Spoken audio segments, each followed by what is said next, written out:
เวลาบ่าย3ถึง5โมงแรงวันจันทร์ก็ตุลุงยองท่านชัยวัฒน์นาคเสโนวันการก็สามเณรลักษณ์ปัญโยนันท์วันพุธนั้นอาตมาภาพกับท่านพระครูสุเมธธรรมเสวีส่วนวันพฤหัสบดีก็เชื่อมสัญญาณที่วิทยาลัยสงฆ์นครลำปางวันพัดวันพุธนี้ก็เป็นท่านพระมหาสมชาติชาตปัญโยแล้วก็ท่านพระครูสิริธรรมบัณฑิตที่ลำปางลิงสัญญาณเชื่อมสัญญาณมาออกอากาศให้ญาติโยมฟังถ้าเป็นวันศุกร์นี่ก็อาตมาภาพมาพบญาติโยมทั้งหลายทุกวันศุกร์แถมวันหนึ่งก็หลายวันหลายศุกร์แล้วไม่ได้มาปะญาติโยมทั้งหลายหลายท่านก็ติดตามรับฟังถึงเมื่อเจ้าเมื่อขวายเมื่อบ่ายเมื่อค่ำก็ต้องขออนุโมทนากับสถานีวิทยุคลื่นต่างๆที่เปิ้นได้รับสัญญาณนำรายการนี้ไปสู่ผู้ฟังทั้งบ้านทั้งเมืองฝางก็ที่ FM 100.25 สถานีวิทยุคณะสงฆ์อำเภอฝางวัดพระบาทอุดมน้ำบ่อชาววาในเมตตาปรมีธรรมของหลวงพ่อพระครูสุจิตานุรักษ์หลวงพ่อเจ้าคณะอำเภอฝางเจ้าอาวาสวัดพระบาทอุดมที่หลวงพ่อได้เมตตาอนุเคราะห์ได้เชื่อมสัญญาณนำรายการธรรมะนี้ไปสู่ญาติโยมผู้ฟังต่างบ้านเมืองฝางก็ครอบคลุม3อำเภอฝางแม่อายชัยประการญาติโยมรับฟังตั้ง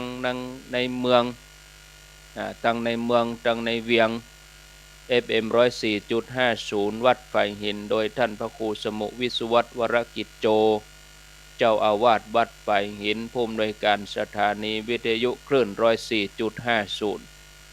ครอบคลุมทั้งอำเภอเมืองสันทรายด้วยสะเก็ดสารปีแม่แตงหางดงไปถึงเวียงเป่าเป้าพนก็รับได้ลำปางก็รับได้บางพื้นที่ที่ 104.50 นี่ญาติโยมฟังทางสายใต้ตั้งแต่หางดงแยกเสมิงก็ฟังที่ 89.50 บ้านทุ่งเรดิโอโดยป่ออุดมพาเทียมวันพุทธวงศ์ FM 89.50 บ้านทุ่งเรดิโอก็ครอบคลุมอำเภอหางดงสันปะตองแม่วางป่าสร้างดอยหล่อบ้านโฮงอันนี้ญาติโยมรับฟังดังเสมิงเพิ่นก็ได้บางพื้นที่ตาลี่ล่องใต้ไปแถมน้อยก็รับฟังได้ที่ห้วยตองซัก FM 98.75 คลื่นธรรมะของชุมชนวัดห้วยตองซักโดยท่านพระครูวาปีวรมนิตท่านพระอาจารย์ชวลิตชยวังโสที่ควบคุมอยู่ที่สถานีไฟดับกาอินเทอร์เน็ตลุดกาท่านก็ดูแลใจใส่ญาติโยมได้รับฟังกันท่านผู้ฟังที่รับฟังทางแม่แจ่มวัดบุพาราม FM 106.25 อำเภอแม่แจ่มโดยหลวงพ่อพระครูมงคลวิสิทธิ์เจ้าคณะอำเภอแม่แจ่มเจ้าวาดวัดบุพารามญาติโยมรับฟังทางลำปางฟังที่สถานีวิทยุวิทยาลัยสงฆ์นครลำปางมจรลำปางตั้งอยู่ที่วัดบุญยวาสวิหาร FM 106.50 อนุโมทนาบุญกับญาติโยมที่ติดตามรับฟังผู้อำนวยการสถานีตลอดจนถึงเจ้าหน้าที่ดีเจฝ่ายเทคนิคบ่ว่าจะเป็นฆราวาสบ่ว่าจะเป็นพระคุณเจ้ารับสัญญาณนำรายการนี้ไปสู่ผู้ฟังทางบ้านก็ขออนุโมทนากราบขอบพระคุณในความเมตตาของผู้อำนวยการวิทยาลัยสงฆ์นครลำปาง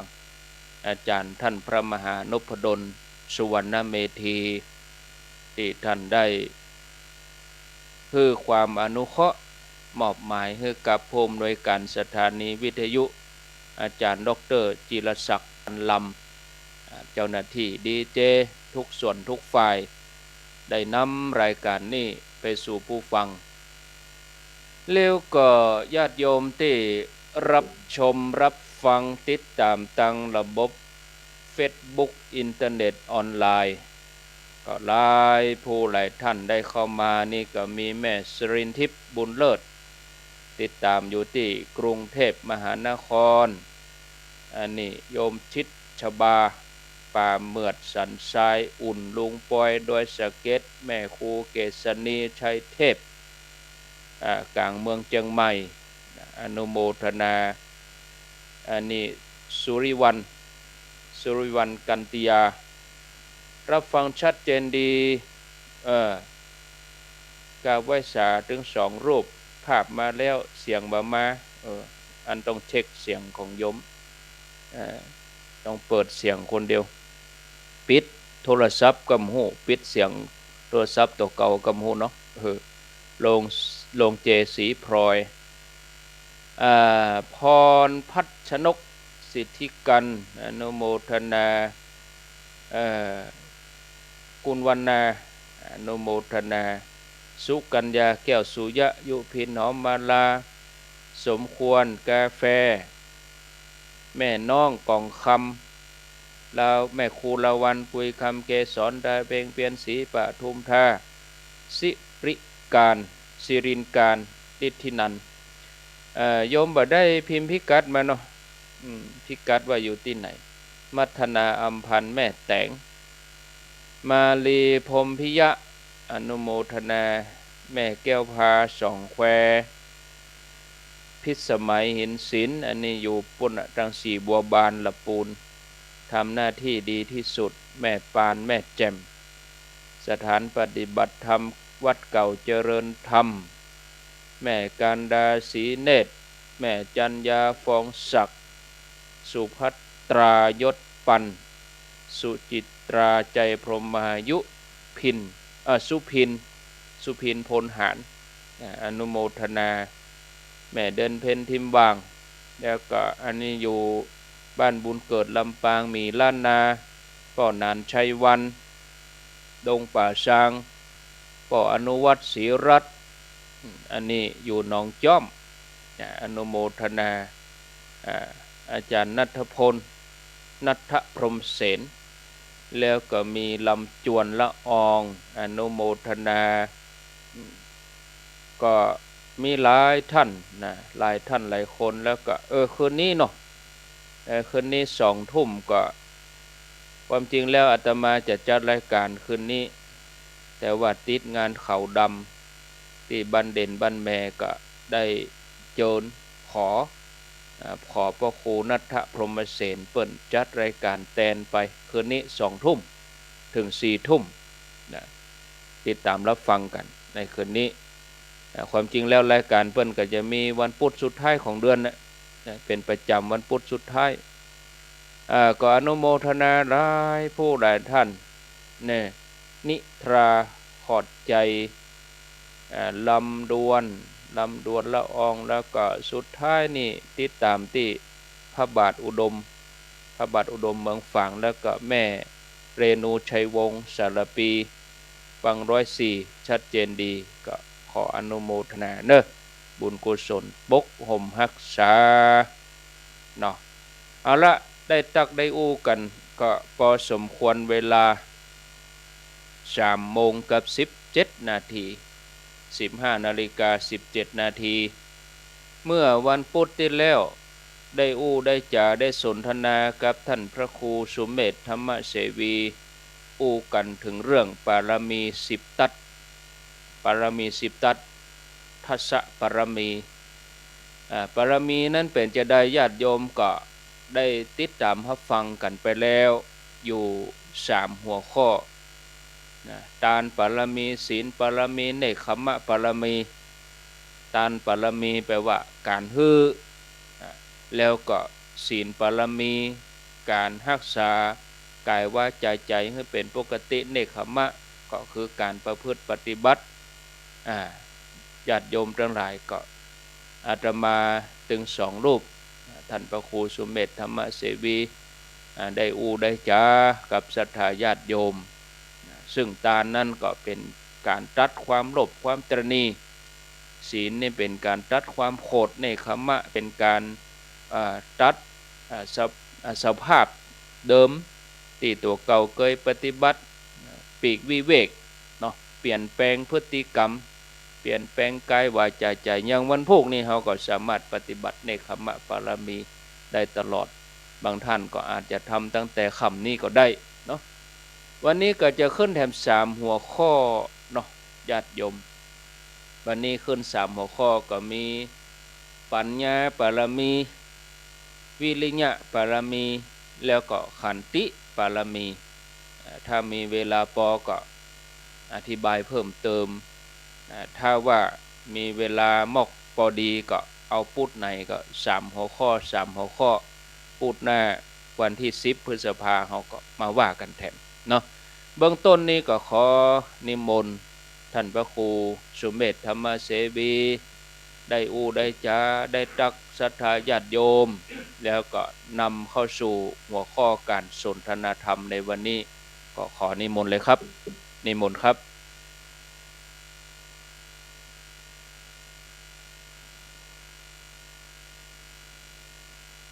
ครูบาอาจารย์ทุกๆรูปที่รับชมรับฟังทาง Facebook ไลฟ์ทาง YouTube แล้วก็ที่ได้บันทึกภาพบันทึกเสียงไว้ดูย้อนหลังเจริญพรคณะศรัทธาญาติโยมท่านผู้ชมท่านผู้ฟังสวัสดีท่านอาจารย์ท่านพระครูอภิวัฒนวิกรมเจ้าของสารธรรมยามแรงเป็นผู้ดำเนินรายการวันนี้วันพุธแต่มาปะกันแถมแล้วเนาะอย่างที่อาจารย์เจ้าของรายการคือท่านอาจารย์ท่านพระครูอภิวัฒนวิกรมได้เกริ่นว่าตะกี้ได้ขอบคุณสถานีวิทยุต่างๆที่ได้เชื่อมต่อสัญญาณกันหลายๆสถานีเกือบ10 สถานีแล้วก็ได้อูถึงย้อนว่าวันพุธที่แล้วได้อูกันเรื่องปารมี10 ตัดอุปปารมี10แล้วก็ปรมัตถปารมี10เป็น30 ตัดก็ทวนหลังเลยเนาะปารมีนี้หลวงพ่อฤาษีลิงดำวัดท่าสูงหลวงพ่อท่านคือความหมายว่าแปลว่ากำลังใจให้เต็มว่าคนไหนดูกำลังใจตัวเขาเต็มขนาดไหนพระองค์อุปมาไว้หรอว่าแต่ละอย่างอุปมาไว้อย่างไรไม่ใช่พระองค์กลัวนะคือกลัวสัตว์โลกทั้งหลายพิจารณาบาจ้างหรือทำบัตถูกก็เลยอุปมาอีกชั้นหนึ่งว่าบารมีแต่ละข้อนั้นอุปมาว่าอย่างไรพ่องบารมีนี่ต้องฝึกฝนหรือต้องสั่งสมต้องกระทำขึ้นมานะไม่ใช่อยู่ลอยๆมามุ่งลงไม่ใช่ในสถานนะ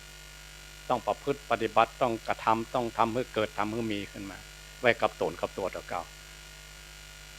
รวมๆก็เป็นอริยทรัพย์ภายในเอาไปตัวได้กัน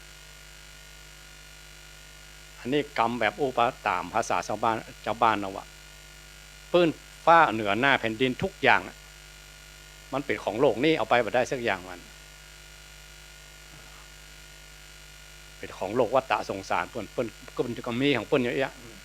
แต่ว่าที่เขาจะเอาไปตัวได้นะคืออริยทรัพย์ภายในบารมีก็เป็นธรรมะข้อหนึ่งที่พวกเขาตั้งหลายสั่งสมสามารถจะเอาไปในปรโลกไปหน้าได้เคยได้อู้กับท่านอาจารย์มหามาโนดท่านอาจารย์ว่าตัวนี้เรียกว่าปลาเถยยังแปลว่าห่อเข้าปกห่อเข้าอย่างเขาหันงานซกงานสร้างเนาะคนจะมีคนหนึ่งสปายตรง3 หางนำหน้าแล้วก็สปายถงคนเทียบว่าตัวถงนะคือไปกินไปจ่ายไปจ่ายไปปรโลกไปหน้าถ้าคนไหนประพฤติปฏิบัติสูงสุดถึงกันรุดพ้นนั่นก็บอกว่ากันแล้วนะนั่นก็รุดเขาว่าเอาอีกข้อหนึ่งสั่งสมมาเต็มตีแล้วก็รุดพ้นไปกับตัวผู้ใดเจ้าไปแต่ว่าถ้าเขายังประมาณตัวเก่าว่าเขายังข้ามบ่โป้นเตือ ยังบ่สามารถที่หลีกออกจากโลกวัฏสงสารยังบ่หลุดบ่พ้นเด้อเท่ามีอย่างไปหน้าก็โอ้ไปกับไปอย่างระเหี่ยวเปียวฟูไปกับไปทั้งอบายภูมิมันมีเสบียงมันมีห่อข้าวมันมีสิ่งที่โตยไปทั้งที่พวกเราทั้งหลายมีโอกาสที่ได้สั่งสมแล้วคนโบราณคนมีกรรมว่าปืนมาเต็มแรงปะทะออกป่าล่าเดินดงเงินมาเต็มทงจะไปกล้าไปขายก็เทียบว่ามันต้องมีทุนนะต้องมีสิ่งที่เขาต้องเตรียมพร้อมไว้ก่อนคนแต่ก่อนคนมีอาชีพล่าสัตว์ไปป่าไปดงก็ต้องปืนเต็มแรงเข้ามาก็ต้องมีอุปกรณ์ต้องมีลูกกระสุนต้องมีอย่างครบไปล่าสัตว์แต่ก่อนมันสัตว์ตัวใหญ่ถ้าบักเกียมอย่างพ่อมาอยู่ปิกมาย้อนทำร้ายคนที่ไปล่ามันต่างคนต่างจะล่ากันก็ต้องเตรียมพร้อมกันเอาจีนเปิ่นมาใส่จีนตัวเป็นอะไรอย่างนั้นมันก็ต้องเตรียมพร้อมนายพรานนายขำหมั่งธนูเนี่ยก็เตรียมพร้อมเรื่องอุปกรณ์ที่ไปล่าสัตว์ถ้าบักเตรียมพร้อม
ประชาชนมาก่อนมีเรื่องอย่างมากถ้ามีบัตรประชาชนมันมีเอกสารอย่างสำคัญแค่ประตูเข้ามาได้ละเนี่ยต้นมือเข้าอันนี้เหมือนกันชีวิตเขานี่แบบจะว่าแจ้งกันเนาะมันเกิดแก่เจ็บตายโลกวัฏสงสารมันเป็นอย่างแล้วเขาอยากเกียมตัวอย่างใดกะอายุเขาเท่าแก่มาถึงวันส่วนมากพวกเขาทั้งหลายที่ฟังวิทยุก็เป็นวัยสวกันนี่เนาะผ่านชีวิตต่างโลกอย่างมานักทำมันอยากก็ทำมาประตกประเสียงละอาชีพการงานก็ผ่านมานักละอดวางให้ลูกให้หลานได้ละสิ่งที่สั่งสมให้กับตัวเก่าก็คือบารมีเนี่ยพูดก่อนถึงบารมี3ข้อแรกคือทานศีลกับเนกขัมมะและพระองค์อุปมาไว้ว่าทานเนี่ยเหมือนกับน้ำอยู่ในภาชนะเต็มแล้วคว่ำลงไปบ่คือน้ำข้างอยู่ในภาชนะแม้แต่หยดเดียวคนไหนตามไปแล้วบัดสะดมสะดายบัดอะไรหลังฮือแล้วก็ฮือเลยฮือแบบตัดขาดกันไปเลยฮือแบบปุดไปเลยบัดเกี่ยวข้องอะไรแล้วแต่คนไปเอาไปอย่างทำไม่อย่างฮือไปแล้วขาดเลยคนไหนทำอย่างนี้ได้อุปมาอย่างเนี้ยเหมือนกับภาชนะที่เต็มเปี่ยมไปด้วยนะคว่ำลงไปเลยบักเกี่ยวข้องบักอะไรถึงมีทรัพย์ที่บทนิโรธของพระธรรมจักรว่าอนาลโยขาดกันไปเลยปฏินิสโคตดีขว้างไปเลยใครทำได้ก่อนก็ถ้าเขาบัดทำได้ถึงขนาดนั้นตานไปแล้วหรือฮื้อไปแล้วหรือกระทำบุญไปแล้วอะไรนอกไปยื้อประกอยทุกเจ้าไปเอาสิ่งของที่เขาตานไปอย่างฮะไปใจของเขาก็ฮะหรือว่าเขาตานไปแล้วเอาไปขว้างไว้หรือไปละไว้จอกห้องยอกมากินมาใจสักอย่างโดยไปพออยู่เนาะนี่มาถูกนะพระองค์อุปมาไว้อย่างนี้ว่าถ้าคนไหนตานแล้วพอกำลังใจบารมีตัวเก่าเรื่องตานนี่เขาเต็ม เตาตานไปแล้วสามารถจะทำให้ใจมันขาดออกจากวัตถุสิ่งของขาดออกจากความยึดมั่นถือมั่นที่เขามีอยู่นะในวัตถุสิ่งของหรือในโลกเนี่ยที่เขาสละออกไปได้ฟุตได้ขาดเลยมันเรียกว่ากำลังใจเขาเต็มบารมีเรื่องตานะบารมีเขาเต็มแต่ยังอะไรหาน้องๆเนี่ยแสดงว่าเรื่องบารมีนี่เขายังอ่อนอยู่ต้องสั่งสมกันอีกนี่ครับ โพธิสัตว์เจ้าเป็นทำกันอย่างนั้นมันข้อที่สองศีลบารมีพระองค์อุปมาเหมือนจามารีของคนจามารีนี่มีสองอย่างนะเป็นสัตว์ที่อยู่ในเมืองหนาวที่เชิงเขาหิมาลัยมีหรืออย่างหนึ่งจามารีเป็นสัตว์ที่อยู่ในป่าหิมพานต์ขนมันจะงามมันนะขนอ่อนนุ่มงามสละสลวยแล้วมันห่วงขนของมันเวลาสัตว์อื่นมันก็ล่ากันเหมือนกันหรอสัตว์อื่นมันไล่กินกันไล่ฆ่าไล่กันอย่างนั้นมีสัตว์ตัวใหญ่ๆล่าตัวจามารีตัวเนี้ยจามารีมันก็วิ่งหนีสุดขีดของมันสุดชีวิตของมันหนีตายเนาะพอมันเข้าไปในป่าไปเข้าไปในโคในคุ้มแหงมันกาคนตามตัวเหมือนกัน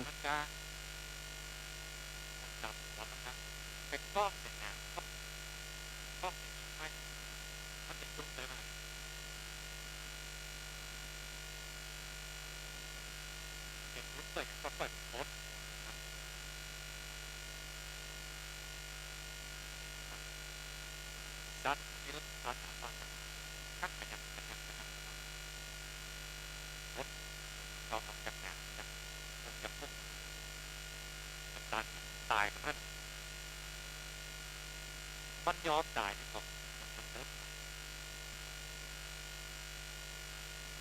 ถ้าผู้ใด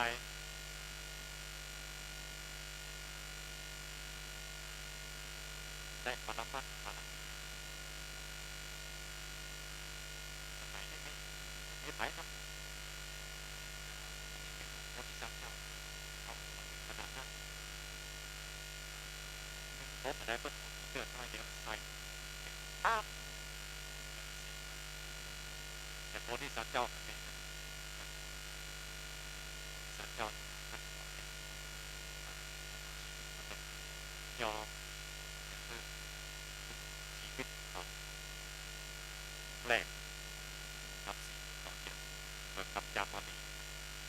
พอมาว่าเหมือนกับคนที่ติดข้อ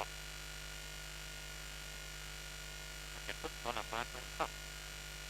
โดนเกโดนอิสระสละข้อจับได้คนที่อยู่ในโลกวัฏจักรคิดหัวหนึ่งไม่เห็นบอกว่าคิดจะพร้อมตลอดเวลาได้เขาจะได้พร้อมไปได้ต้องหาวิธีต่างๆนะสักปักคนไหนความมันได้บางทีมันเป็นยังไงก็บารมีคนไหนเด็กกับมากบารมีเด็กเรียนว่าทั้งโลกนี่ทั้งโลกเลยนี่กับพระพุทธองค์นะกับก่อนได้รัดทำที่เทียบกับคนไปทำงาน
สมควรจะอีกก่อนเนาะ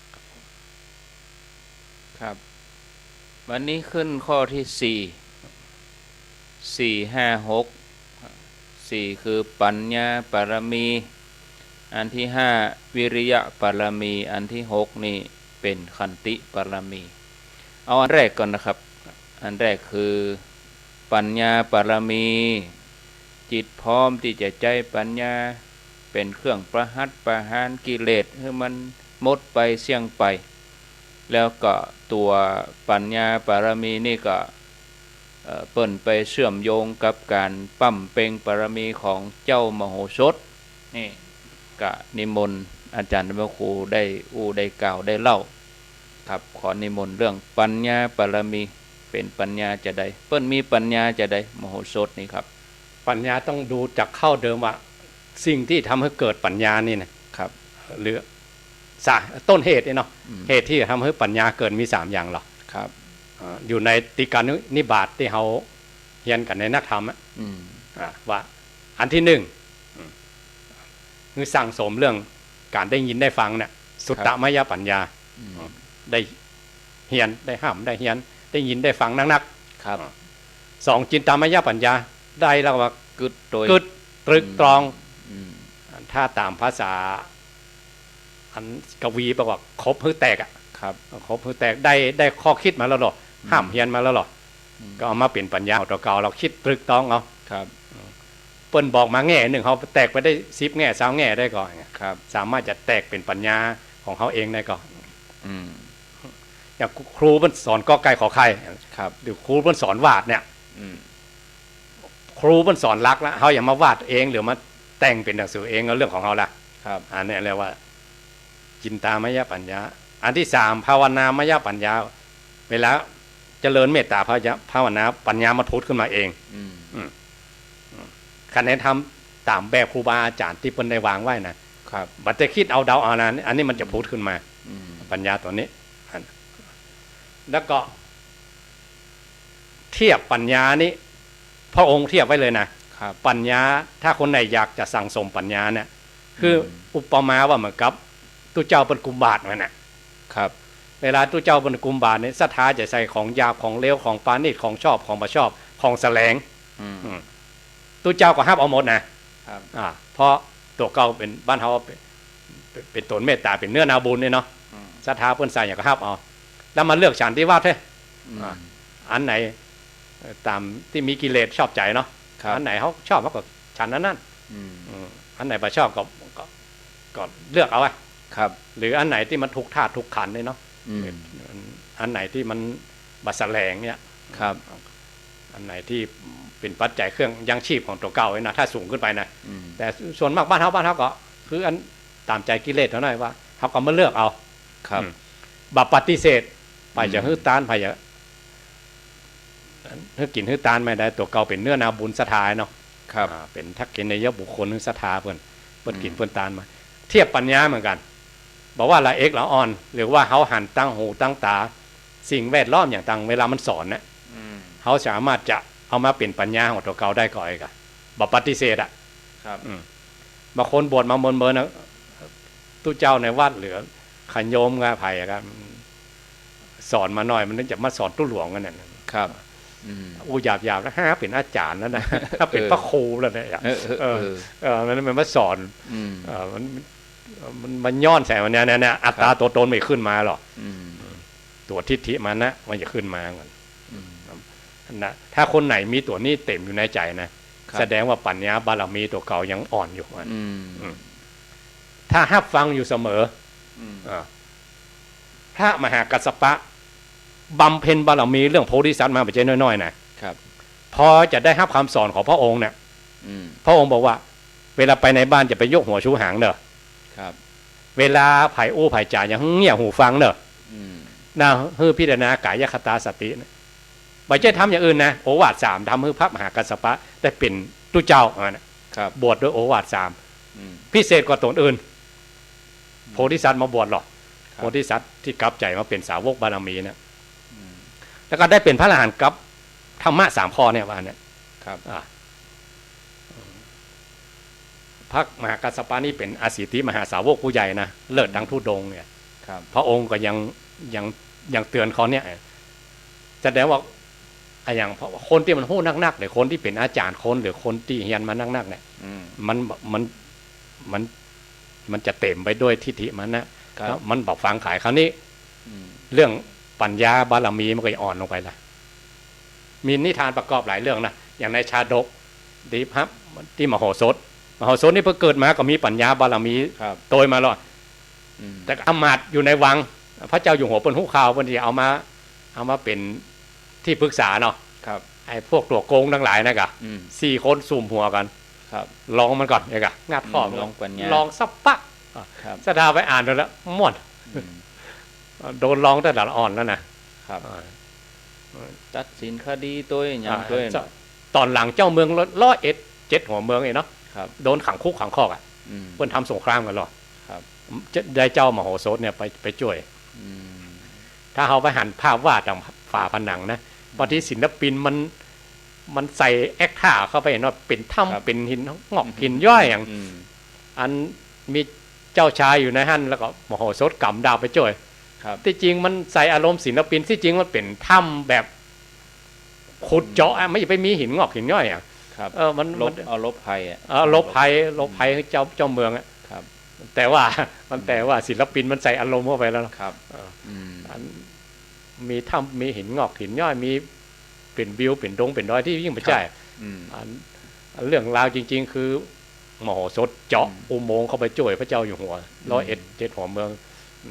ปัญญาที่เฮาหันชัดเจนที่สุดตอนที่นางยักษ์ลูกกันนะนี่ลองอาจารย์ลองอูฟังหน่อยว่ามีแม่มันมีลูกแล้วยักษ์หันเนี่ยกะลูกออกไปแล้วก็คือมโหสถมาตัดสินเนี่ยกะครับเป็นแม่เต้ก่อนมโหสถก็คือกำแขนคนผักจักกันแหละครับดึงลูกกันถ้าคนไหนลูกได้เอาไปเลยอะอ่อนให้หน่อให้แวกแม่มันก็สวาแล้วนางยักษ์ก็นึกว่าชนะแล้วมโหสถก็ตัดสินว่าพระเจ้าคนที่สวะนะคือแม่ได้ยินเสียงลูกแว่มันไม่ได้เพราะอย่างเพราะมันหักลูกมันนะกะกลัวลูกเจ็บนะกลัวลูกเจ็บอันนี้ปัญญาหลายเรื่องขโมยเรื่องอย่างก็มีนะเพิ่นตัดสินนี่นะครับเรื่องสปะไปอ่านเรื่องเตชะสุเนมะภูจนาวิเวนะมะเขามาตัวเนี้ยมโหสถตัวเนี้ยเตชะสุเนมะชาติที่5เล่มแพพระเจ้าสิจาเนมะภูจนาวิเวเวลามีปัญหาอย่างแล้วก็อำมาตย์4 คนนะครับหันตีตัวโกงนี่ก็แล้วกันเนาะพระเจ้าอยู่หัวไปห้องเขาวังเลยกะไปเป็นที่ปรึกษาของพระเจ้าอยู่หัวตัวโกงมาแล้วหรอร้องก่อนงัดข้อก่อนเองอะเนี่ยเป็นว่าคนไหนมีปัญญานักหรือกำลังสร้างปัญญาบารมีมันจะมีตัวโกงตัวเนี้ยมางัดข้อจะไปวันไหวมันจะมีครับตัวที่2เดี๋ยวบอกผ่านเทียบบอกยกตัวอย่างอย่างนิมนต์อย่างที่คนเคยเล่าเหมือนกันเนาะมาเล่าซ้ำหนึ่งในสมัยราชวงศ์เมจิที่ประเทศญี่ปุ่นนะมีอมาตย์คนหนึ่งชื่อว่าอมาตย์นานอินเนี่ยมันเป็นคนเห็นนักหูนักหรออมาตย์นานอินอยู่กับโชกุนคือเจ้าเมืองนะเจ้าเมืองแต่ละเจ้าเมืองมาขึ้นกับพระเจ้าจักรพรรดิอีกทีหนึ่งแล้วก็เปิ้นได้อ่านได้ห้ามได้เรียนหนังสือมานาคเอกะคราวนี้ปะทุเจ้าที่ไหนก็ไปไล่ถามมันละไล่โตคาลมทุเจ้าเขาเอาเข้าเปิ้นจนเตี้ยมกันไปสู้กับอามาตย์สู้ประกับก้านมันทำมือขายหน้าขายตาไปได้เอกะเพราะตอนหลังมาอามาตย์นั้นอินอย่าไปอู้กับไผ่ทุเจ้ามันก็เตี้ยมกันบอกอู้ตัวเอกะก็โห่เหมือนกันเนาะไปครูบาอาจารย์ก็ให้อู้ธรรมะเปิ้นเฉไปเรื่องอื่นอย่างเงี้ยเปิ้นบอกอู้ธรรมะกันตัวเก่าสักกรรมก็มีครั้งหนึ่งก็มีโอกาสได้ไปหาอาจารย์ที่อยู่บนดอยมันเขาไปกราบมันพอคนหนึ่งเข้าไปกราบกับงอบอาจารย์เพิ่นโอ้อันอามาตย์ท่านมาไก่เจเต้คือกินน้ำชากันก่อนเลยกะคนญี่ปุ่นกับคนจีนนี่เวลาแขกไปหายมาไปตอนรับโดยน้ำชาหรอครับป้านน้ำชานี่เปิ้นบ่ล่างนะครับเปิ้นจะเอาน้ำร้อนลวกเข้าไปแล้วก็เททิ้งเปิ้นถึงมันมีตะกันอยู่ทางในฮะตะกันนี่ไม่ซับความหอมของชาไว้มันนะ นะครับเปิ้นจะมีพิธีชงชาอะไรอย่างเงี้ย ครับ พอมันทำด้วยดินเผาไว้นะมันจะซับกลิ่นของชาไว้พอหลวงพ่อเอาน้ำร้อนเทใส่ในป้านชาแล้วมันยังบัดอันพอมันเต็มป้านชากับลิ้นใส่ถ้วยชาแหละลิ้นไปจนน้ำชามันล้นออกมาล้นถ้วยออกมาอามาตย์นั้นเองก็บอกหลวงพ่อน้ำชามันล้นถ้วยละกำเหมือนใจเธอนะกะครับ พอตัวอีกภาษาญี่ปุ่นว่าซาโตริมันโผล่ขึ้นมาเลยถ้าภาษาบาลีหรือภาษาทางธรรมะทางเถรวาทเขาว่าอันคิปปะพิญญาเนาะเข้าใจแล้วโอ้อย่างอีโลเนี่ยมันเนี่ยที่ครูบาอาจารย์ทั้งหลายประสนทนาก็เขาไปไหนก็เลี่ยงอู้ไปเรื่องอื่นก็เพราะว่าเขาเต็มไปด้วยความหู้มันนะครับไผ่ไส้อย่างแล้วมันก็ล้นเนี่ย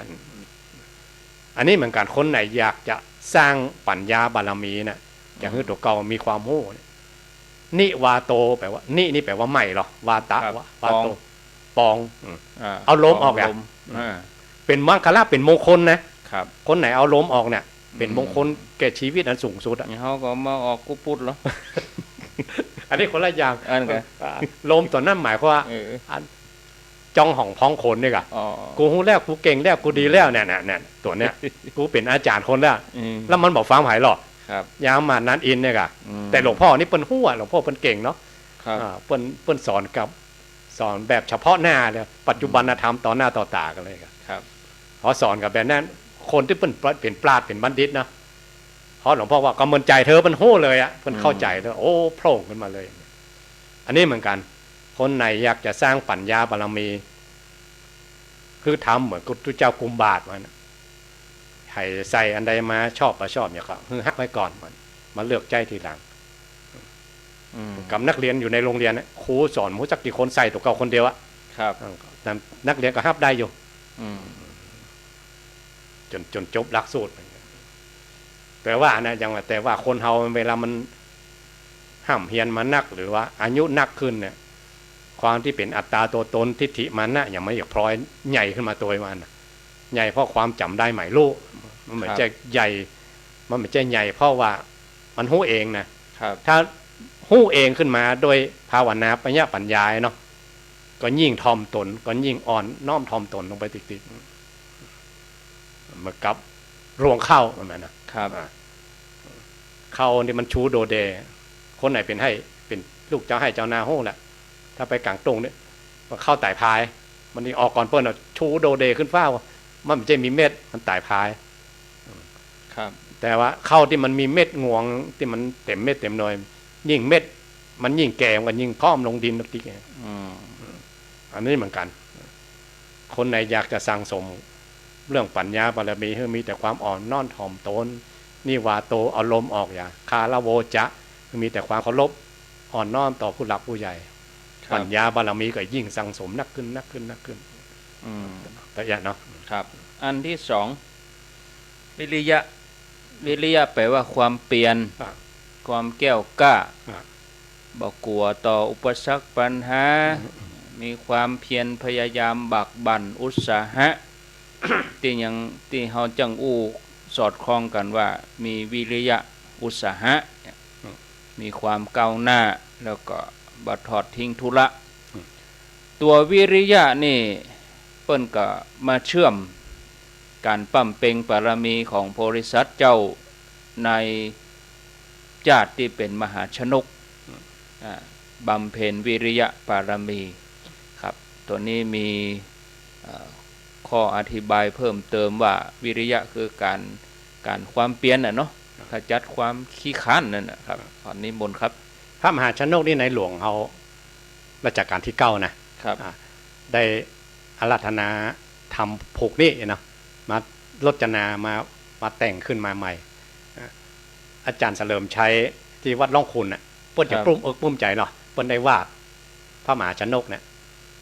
อยู่ที่วัดพุทธประทีปครับที่ต้นแบบนะแล้ววัดพุทธคยาที่ประเทศอินเดียก็ลอกเลียนแบบไปวาดเป็นภาพฝาผนังเหมือนกันและส่วนมากนะถ้าอาจารย์ลองสังเกตดูครับพระมหาชนกเนี่ยเวลา วาดที่ข้างฝาผนังวิหารเปิ้นจะแปลงภาพเดียวเหือก็ล่มฮะนะนางเมฆขลาก็อุ้มโพธิสัตว์ด้วยฮะนะสัตว์เป็นปูเป็นปลาก็กินค้นกันอยู่ฮะนะอย่าครับมันมาใจมันต้องมีหลายภาพโพธิสัตว์เปิ้นเกียมตัวอย่างที่วานเกียมตัวคือว่าที่ว่าปืนมาเต็มแรงจะออกป่าล่าเดินดงเงินมาเต็มถงจะมาออกไปกล้าไปขายตอนเหือจะล่มเนี่ยพระมหาชนกเปิ้นเกียมตัวของเปิ้นอย่างดีแล้วหรอครับอันหู้ว่าป่านี่มันสาบกินน้ำมันมาได้มันเหม็นมันมาชอบเปิ้นก็เอาน้ำมันเอาจุบใส่ผ้าปันตัวเก่าเนี่ยเหือมันดึงลมมันลมหลวงมาเปิ้นขึ้นบนเสากระดงเรือว่ะครับถ้าใกล้ไปได้เหือมันจะดูดพอเหลือลมไปประกาศโดดข้าโดดจากที่ไก่จากเหือมันเหือใหญ่เนาะครับโดดป่ามันได้กินน้ำมันนะมันหนีเลยหมู่นั่นก็บ่มีจิตคิดจะสู้เอกอะครับพ่อไม่กันหน้าก็ฟ้าตายกันหมดมานะมาได้เกียมตัวไว้ก่อนเหือดูดลงไปพ่องปลากินพ่องแต่โพธิสัตว์ที่ป่าไปกินพ่ออย่างพ่อน้ำมันที่มันทาตัวมันว่ายไปถึง7 วันก่อนนะว่ายด้วยกำลังตัวเก่าอ่ะความเพียรฟังนะมาหันฟังมีกันหน้ากับฟ้าแต่ประกอบหูทิศเหมือนกันนะต้องไปทิศเนี้ยอีกอะเป็นหูทิศเป็นโพธิสัตว์เนาะปัญญาเป็นดาวพออย่างเอาเนาะครับว่ายด้วยกำลังตัวเก่าแต่ครับแต่อันนี้เรื่องของศีลบารมีตัวมาเหมือนกันนะพอถึงวันเดือนเพ็ญพระจันทร์เต็มดวงเนี่ยก็เลยบอกว่าตั้งแต่เปิ้นเกิดมาเนี่ยพอพระจันทร์เต็มดวงเนี่ยเปิ้นจะรักษาศีลอุโบสถตลอดบ่เคยขาดตั้งแต่หู้ความมาเนี่ยวันนี้พระจันทร์เต็มดวงก็อมน้ำทะเลบนข้าพเจ้าขอถือศีลอุโบสถครับถ้าอู้ตามข้อบัญญัติเนาะอย่าไปฆ่าสัตว์ที่ไหนอย่าไปลักทรัพย์ของไปที่ไหนจะพิษพรหมจรรย์อย่างที่ไหนไปจุไล่ที่ไหนไปกินเหล้ากินยาไปนอนที่นั่งที่นอนหรือจะไปดูดีสีตีเป่าการละเล่นอย่างที่ไหนเนาะมันเหมือนจะมีเนาะข้อบัญญัติเหล่านี้แต่ว่าความตั้งใจของเปิ้ลนะว่าเปิ้ลขอถือศีลอุโบสถฟ้าดินกระเทือนอะไรว่างั้นนะฮู้ไปถึงนางเมขลานางเมขลามาก็ไปเจ้าว่าโจยนะมาถามกันก่อนทดสอบถามกันว่าก็บหันฟังอ่ะหันกันหน้าก็ฟ้าว่ายไปอย่างเนี่ยครับแล้วเปิ้นว่าใดเพราะว่าบุรุษบัดทิ้งความเพียรแม่ชีวิตจะตายไปก็บัดละทิ้งความเพียรครับชื่อว่าเปิ้นได้ทำแล้วอันเนี้ยไปตายกลางตางก็บอกว่ากันเนาะอู้ตามภาษาบ้านเขาอะทำด้วยกำลังตัวเก่าเต็มที่แล้วอย่างเงี้ยมาย่อท่อทำด้วยความเพียรด้วยความมุ่งมั่นจริงๆนางเมฆขนาได้ยินเนี่ยก็อุ้มไปเลยอะช่วยเนาะอันนี้แล้วกรรมที่ว่าราชรถมาเกยตัวเนี้ยคนบางคนมันมีหรอราชรถมาเกยหมายความว่าต้องได้ทำมาก่อนแล้วเอกะบุญมาฮื้อทีหลังโพธิสัตว์เจ้ามันเป็นนอนอยู่แต่นสวนอุทยานมันพอดีเจ้าเมืองนั้นสวรรคตเอกะคนโบราณเปิ้นเก่งทั้งฌานทั้งอภิญญาทั้งวิชาอย่างนี้เนาะ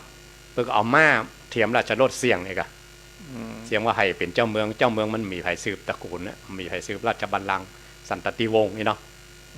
เอาขอราชรถนี่เสี่ยงไปคนมีบุญที่ไหนมาของรถนี้ไปย่างที่ท่านเองราชรถเขาไปย่างจอดที่โพธิสัตว์เจ้าที่นางเมขลาไปวางไว้บนแท่นที่สวนอุทยานครับอันนี้หมายความเป็นผลละอันนี้เป็นผลที่หลังตอนแรกนี่กะตอนที่วิริยะความเพียรเนี่ยตอนที่ว่ายน้ำ7 วันเนี่ยว่าไผ่จะทำได้อย่างโพธิสัตว์เจ้าเนาะหันกันน้ำกับฟ้าครับคนอื่นตายกันหมดถึงลำเรือเพราะมันมีจิตที่จะทำความเพียรครับเรื่องความเพียรในพระองค์อุปมาว่ามันเมื่อกับราชสีห์นี่เป็นสัตว์ที่อยู่ในป่าหิมพานต์นะมาใจอยู่ในมาใจสิงโตอย่างในเมืองมนุษย์อ่ะราชสีห์อยู่ในถ้ำท้องอยู่ในป่าหิมพานต์เนี่ยเวลามันจะนอนเนี่ยมันจะดูตีนของมันก่อนหรอตีนมันอยู่ไหนหัวมันอยู่ไหนหางมันอยู่ไหนมันจะวางไว้อย่างดีเลยครับแล้วก็นอนไป7 วันพอ7 วันแล้วมืนตาขึ้นมาถ้าตีนมันอยู่อย่างเก่าหางมันอยู่อย่างเก่าหัวมันอยู่อย่างเก่ามันจะบรรลือสีหานาฏหึ่มขึ้นมา3 เตื้อมันน่ะ สัตว์ทั้งหลายได้ยินเสียงพญาราชสีห์บรรลือเสียหนาดอยู่ในถ้ำท้องปากันตกสะเกิดหมดเลยมันน่ะราชสีห์ตัวนี้ก็เตลไปละไปเลือกกินสัตว์ตัวใดกราบมาเลยพอไปถึงถ้ำท้องตัวเก่าก็บรรลือเสียหนาด3ตัวสัตว์ทั้งหลายก็คลายมนคลายเสียงบรรลือเสียหนาดของราชสีห์เนาะครับก็ปากันทำมาหากินเหมือนเดิมอีกอะ แต่ว่าถ้าพญาราชสีห์ตัวเนี้ยเวลามันหลับไป7 วันเนี่ยเวลามันตื่นขึ้นมาหางมันไปติ่งตีนมันไปติ่งหัวมันไปติ่งบายูยังเก่าแล้วมันก็เลยว่าตัวเก่าเป็นพญาราชสีห์ขนาดเนี้ยนอนเผลอได้อย่างไรมาเนี่ยยังอยู่ท่าเดิมยังเหมือนอยู่ท่าเดิมเผลอได้อย่างไรลงโทษตัวเก่านอนแบบบัดลับนะกั้นนึงได้ยินเสียงต้องตัวเก่าจอกอยู่7 วันถึงมันน่ะนอนนิ่งเลยนอนนิ่งเนี่ยก็4-5สายญาตินี่เคตัวเก่า7 วันพอ7 วันรับตาตื่นขึ้นมามองพ่อตัวเก่าไอ้เนาะแหงอยู่อย่างเก่าตีนอยู่อย่างเก่าหัวยังได้ละตัวเก่านี่ก็เนี่ยพญาราชสีห์ต้องอย่างนี้ผ่านเนาะบรรลือ4 หน้าเดียวแล้วเพิ่มขึ้นมาซัดตั้งหลักก็ต้องมนต์สะกดของตัวเก่าเอาไปเลือกกินนะอันนี้พระองค์ก็เหมือนกับบุคคลผู้ทำความเพียรในศาสนาเนี่ยถ้าตัวเก่าทำความเพียรไปแล้วบัดได้อย่างใจตัวเก่าเนี่ยต้องลงโทษตัวเก่าแหละเอา2 โต๊ะกลางว่าไปละตัวเก่ายังทำมาได้ครับอาจารย์เคยมีวะมีอยู่แล้วอ้อนเหมือนกันเละท่องอย่างประจำอ่ะเคตัวเก่าต้องลูกเจ้าอ่านหนังสือไม่เจ้าเนี่ยมันจำหรอทำโทษตัวเองเลยทำโทษตัวเองเนี่ยพระองค์ก็ทำโทษตัวเก่าแล้วแบบนี้เลยนะไม่ใช่ทำโทษอย่างอื่นนะคือเขตตัวเก่าแบบราชสีห์เพิ่มความเพียรเข้าไปถ้าบ้านเขาก็อย่างมันไม่จะหมอกใดเนาะไม่อย่างหมอกใดถ้าเดินโจโกมันสักชั่วโมงเนี่ยเอามันบ่ลงเลยเนาะเดิน2 ชั่วโมงแล้ว2 ชั่วโมงเอาเพิ่มพูนเพิ่มเข้าไปเพิ่มกุศลละอันภาษาเวลาทุเจ้าเปิ้นเข้ากล่ำอะไรเนาะทุเจ้าตนไหนมาเมื่อรูนเปิ้นความเพียรหรืออันอย่างที่มันย่อนกุศลกรรมมันย่อนไปนะอาจารย์บอกทำกุศลวิวัฒน์เรียกว่าเพิ่มบุญให้หน่อยนะครับบางตีมันเอาน้ำโพดก็มีนะบางตีไปล้างห้องน้ำก็ดีบางทีไปเฝไปกวาดขยะไว้เนี่ยก็มีสปะคือก็มันก็ลูกเล่นกันเนี่ยนะมอกเพิ่มกุศลแต่ว่าตามหลักจริงๆก็มีตามหลักจริงๆว่าเพิ่มความเพียรให้กับตัวเก่าครับอันนี้กรรมอุปมาของพระองค์ว่าถ้าได้ทำความเพียรแล้วมันจะมั่นใจอะมันมั่นใจในตัวเก่าเหมือนกับศรัทธาแรงกล้ามุ่งมั่นจริงๆถ้าตัวเก่าก็ทำได้อย่างตัวเก่าที่ตั้งใจไว้จริงๆนั่นนะความแน่วแน่ความเด็ดเดี่ยวอย่างมันจะมีนะครับทำให้แก้วกล้าหาญวิสาระโทหรอแก้วกล้าหาญขึ้นมาโดยอำนาจความเพียรของตัวเก่ามันปลื้มไหมอย่างเป็นว่าทำมาหากินเนี่ยตัวเก่าหาเงินมาได้เงิน10 เงิน30ก็ยังปลื้มใจว่ามันเกิดจากหยาดเหงื่อแรงงานของตัวเก่ามามันนะครับไม่ใช่มาแบบฟุกๆลอยๆอย่างมาไม่ใช่มาอย่างลาบลอยนะเนาะเกิดจากความเพียรเกิดจากสติปัญญาเกิดจากความขยันหมั่นเพียรของเก่าแล้วมันจะปลื้มครับนี่เรื่องของวิริยะความเพียรครับอันที่3ขันติบารมีขันติแปลว่าความอดทนอดกั้นอดทนต่อสิ่งที่มาขัดขวางที่มาเป็นปฏิปักษ์ต่อการประพฤติปฏิบัติสามารถใจสติปัญญาควบคุมตัวเองได้ตั้งอกตั้งใจอดทนต่อความลำบากอดทนต่อการตรากตรำอดทนนี่คือขันติแปลว่าอดทนแล้วก็มาสอดคล้องกับการบำเพ็ญบารมีของโพธิสัตว์ในชาติที่เป็นจันทกุมารนี่มีความอดทนจะได้แล้วก็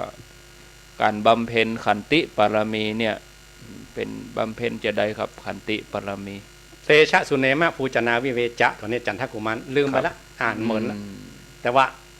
พอขันตินี้เป็นนึกถึงขันติวาทีดาบททุกที เอาตัวนั้นมาเป็นอุปมาทุกทีอันนั้นก็ได้ ครับ ครับนิมนต์ครับ แล้วก็คำอุปมาพระองค์เหมือนกันนะ อืม ว่าขันตินี่เหมือนแผ่นดินว่าอันเนี้ย ครับ แผ่นดินนี่บอกวันไหวหรอ อืม คนจะมาคุดมาอันนะคนจะเอายาพิษเข้าใจน้ำหวานเข้าฮด ครับ คนจะเอาของเน่าของเหม็นเข้าใจของสะอาดเข้าใจ อืม ถ้าเทียบว่ามันก็คนนะครับเปิ้นจะยอกำหวานใส่หรือดาจะว่า อดเอา อดเอาอดทนมันบอกวันไหวเหมือนแผ่นดิน อืม คนไหนทำใจได้เหมือนกับแผ่นดิน มีความอดกั้น อืม เหมือนกับแผ่นดินบ่วันบ่ไหวขนาดนั้น อืม แสดงว่าบารมีขันติตัวเก่าเต็มแล้วนะครับ ถ้าเปิ้นยอดกำหวานมาหน่อยเนี่ยมันก็เอาน้ำหวานเข้าโฮด เอาของเมนใส่หน่อยกำบัดดีบัดดักแยงหัวเข้ามาหน่อยวื้อขึ้นมาแล้ว ครับ แสดงว่าเรื่องขันติบารมียังหย่อนมาอยู่เอง อืม ขันติวาทีดาบดเนี่ยเปิ้นเป็นฤาษีที่เหาะเหินเดินอากาศได้เนาะ ครับ แล้วเปิ้นมากุมบาตรที่ในวังอยู่ในป่าในดงไปกินแต่ผลหมากล่างไม้กะ อืม วันดีคืนดีก็เหาะมาบิณฑบาตในเวียงเนี่ย ครับ แล้ววันหนึ่งพระเจ้าอยู่หัวพญาเจ้าเมืองเนี่ย อืม เสด็จประพาสอุทยานเนี่ยกะปานางสนมนางนายเสนามาปากันมา อืม ฤาษีเพิ่นก็เหาะมาที่สวนอุทยานพอดีอะพระเจ้าอยู่หัวเพิ่นเอวประพาสอุทยานกินลมชมวิวไว้เนาะ อืม จนอิดจนเหนื่อยก็นั่งพัก อืม นั่งพักกับหม้อยลาไปล่ะพอหม้อยลาไปเสนามาตั้งหลายก็กลัวกวนพระเจ้าอยู่หัวนะก็เลี่ยงออกไปไก่หน่อย สนมนางนายตั้งหลายที่ปฏิบัติพระเจ้าอยู่หัวพญาเจ้าเมืองน่ะหลีกกันไปไปหันโพธิสัตว์เจ้านั่งอยู่บนแต่นเตียนส่วนอุญญาณนี่เนาะ อืม ก็เข้าไปสนทนากัน นั่งฟังเทศน์ฟังธรรมเหียลืมพญาเจ้าเมือง ยืมพญาเจ้าเมืองอ่ะ ตื่นมา ถ้าเทียบสมัยนี้ก็ ครับ ถ้าคนผัวเมียแบบสถาบันเสมอกันเนี่ยนะ อืม ไปเมาก็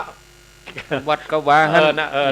เมาก็กินก็ตายเนี่ยนะเทียบกับอีเหมือนกันนะ มิ่งเลยเนาะ มิ่งอะกะ ตื่นมามหันภัยอ่ะ ถามว่าวินัยสนมนั่งไหน อืม เสนามากับวินัยกันมดเนี่ย ก็ไปนั่งฟังธรรมพระฤาษีพวกนั้นมีไหน ตัวไปเลย ไหนมีไหน พกความโกรธไปด้วย ปอด นะ ท่อมิ่งเต็มที่ละ ครับ โกทะของพญาเจ้าเมืองไม่ใช่ธรรมดาละ กำมีดกำไปด้วย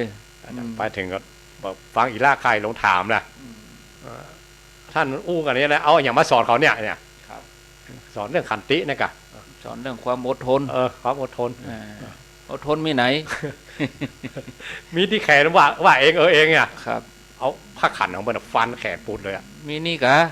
ตัดแขนเลย ปูดฤาษีพวกผมว่าไหนเนาะ มีไหนแถม มีแขนขวากับฟันแขนขวามีแขนซ้ายกับฟันแขนซ้ายว่าเองเองอ่ะ ครับ แขนปูดถึง2 ภาคแล้วมีที่ขาเนี่ยกับฟันขาขาซ้ายกับขาขวาก็เนี่ย ครับนี่ พวกมันพระฤาษีกับพระเจ้าอยู่หันมันอยู่ที่หัวใจเฮ้มันนะครับ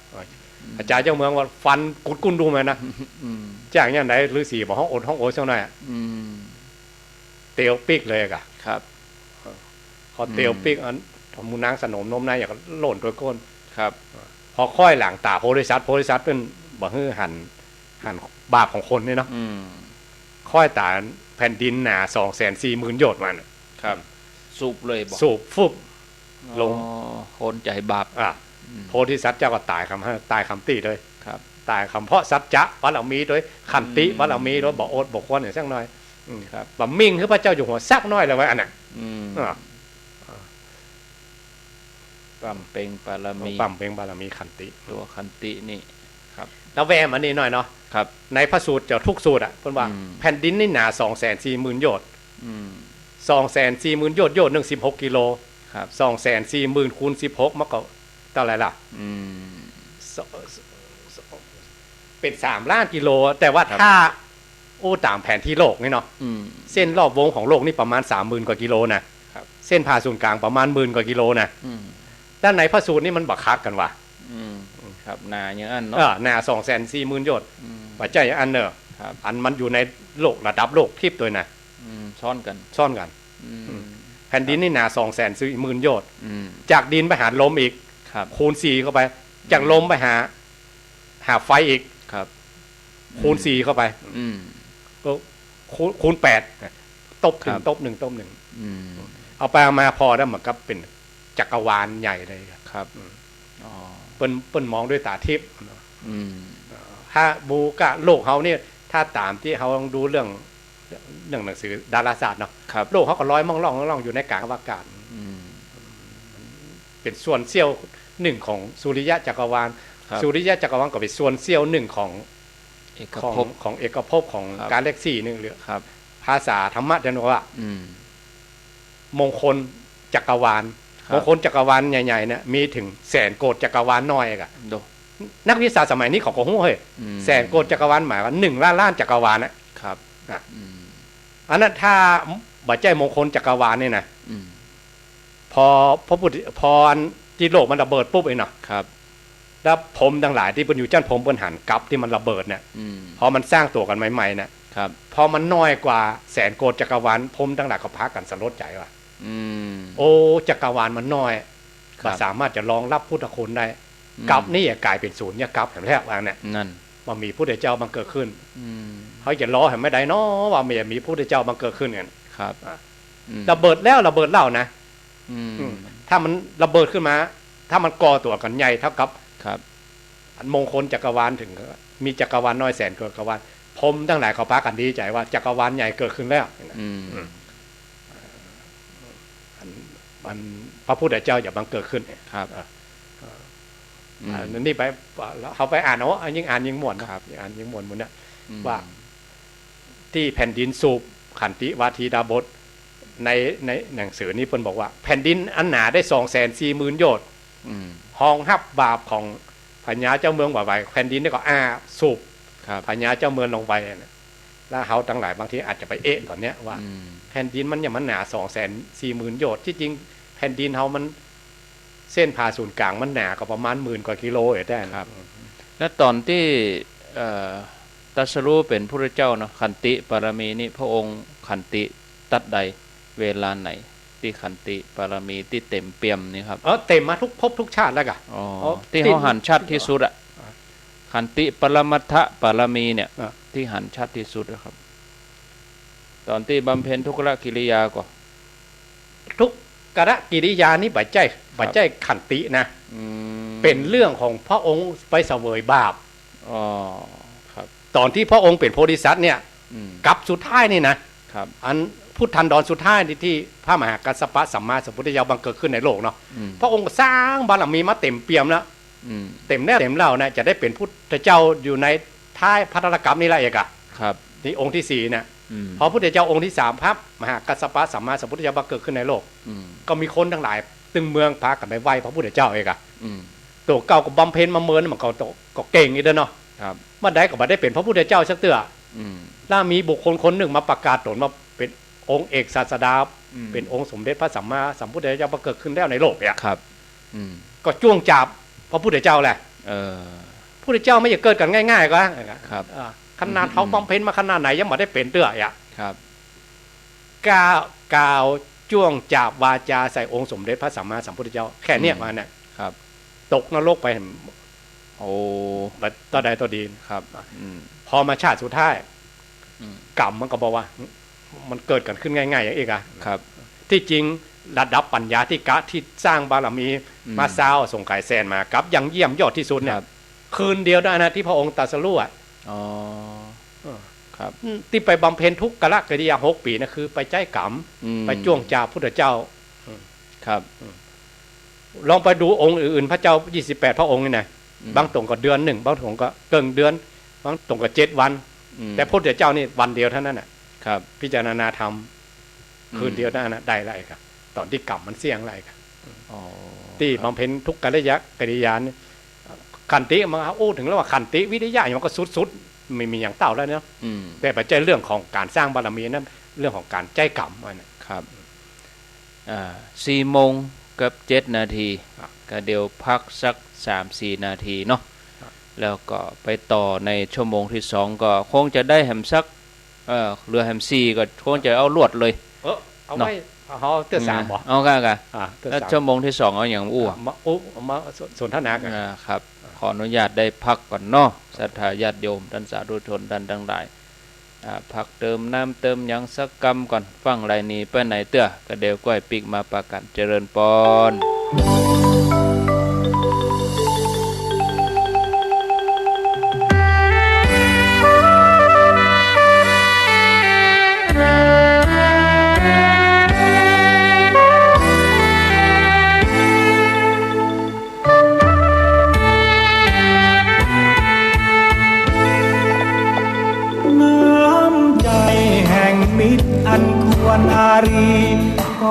คือคนที่เขามีเมตตารู้จักเกื้อกูลและอุดหนุน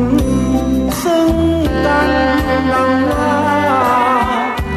ต้องทำใจรักกันไว้ดีกว่าเมื่อเราเกิดมาถือว่าญาติเดียวกั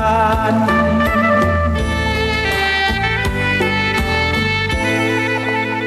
ขอเพียงอย่าหวังดวงใจอาธรรมมุ่งแต่ก่อกรรมโน้มนำโศกสันหวังแก่งแย่งดีคอยเสียดสีมิได้มีใจมันหากเขาดีแล้วควรดีเกื้อกันอย่ามัวเดียดฉันมิตรสัมพันธ์จะคลาย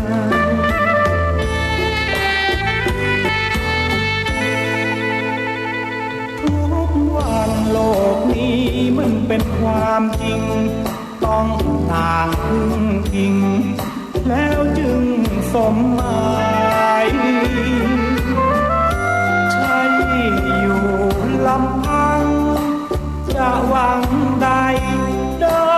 ดังใจกายอุทาหรณ์นี้สิไม่ควรนายหากมีโชคร้ายแล้วยังได้พึ่งกัน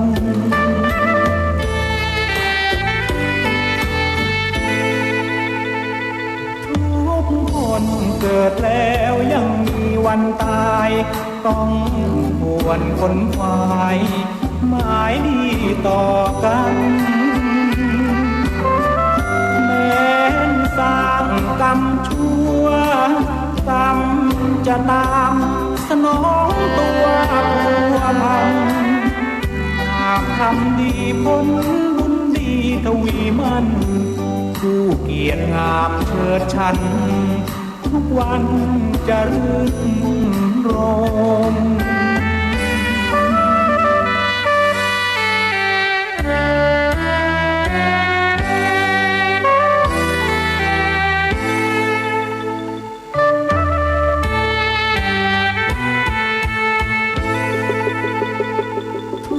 ทุกคนเกิดแล้วยังมีวันตายต้องควรคนควายหมายดีต่อกันแม้นสร้างกรรมชั่วกรรมจะตามสนองตัวผัวพันหากทำดีผลบุญดีทวีมันผู้เกียรติงามเชิดชันทุกวันจะรื่นรม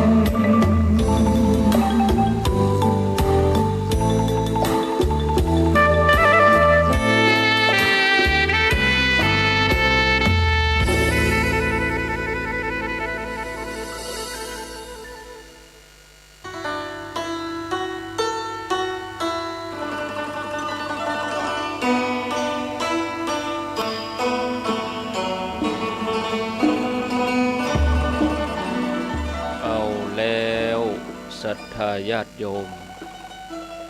ท่านสาธุชนทุกคนทุกท่านขณะนี้เวลา4 โมงกับ12 นาที16 นาฬิกา12 นาทีญาติโยมกำลังรับฟังรายการสารธรรมยามแลงดำเนินรายการโดยอัตมภาพพระครูอภิวัฒนวิกรมวัดปากตังเจริญตำบลดอยหล่ออำเภอดอยหล่อจังหวัดเชียงใหม่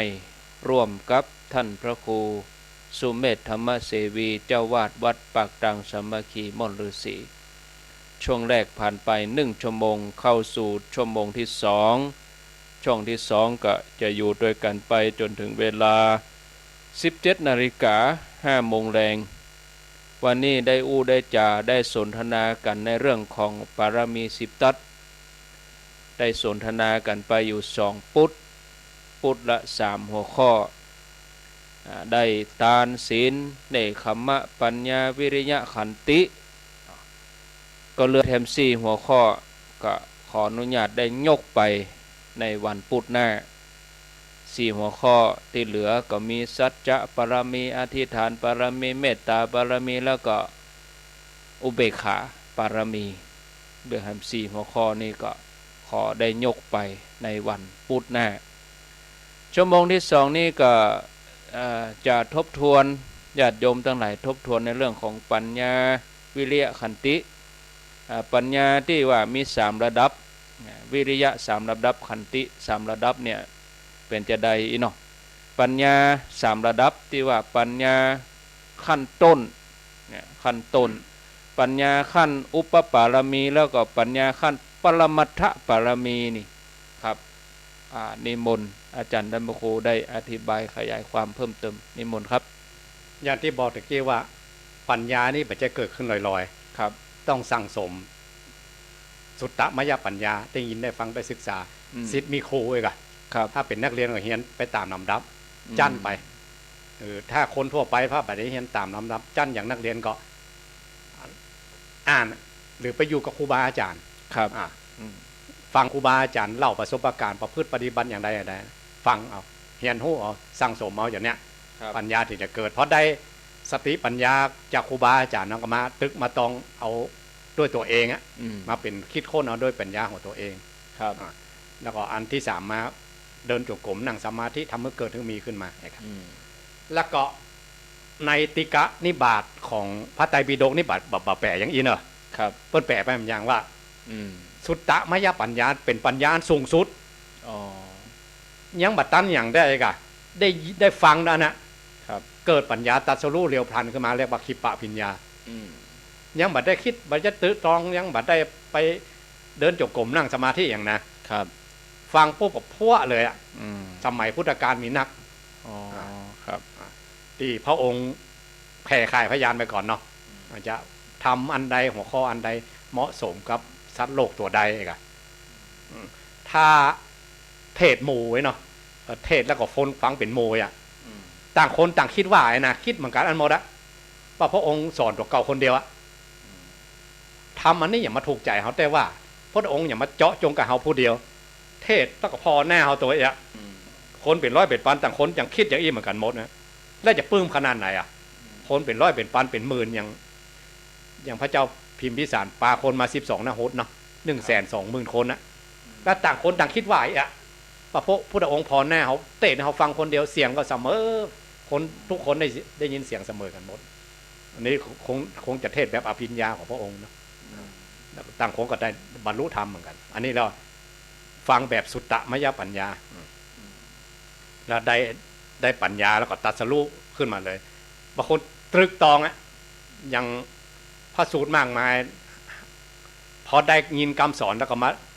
มาตรึกตองคิดอยู่ฮั่นก็อันนี้จังเป็นยังไงทุกขังเป็นได้อันนี้จะอนัตตาเป็นยังไงคิดตรึกตองบอกพุ่งขึ้นมาเลยหันเฉพาะหน้าแต่ว่าประเภทที่3เป็นปัญญาที่สั่งสมเรื่อง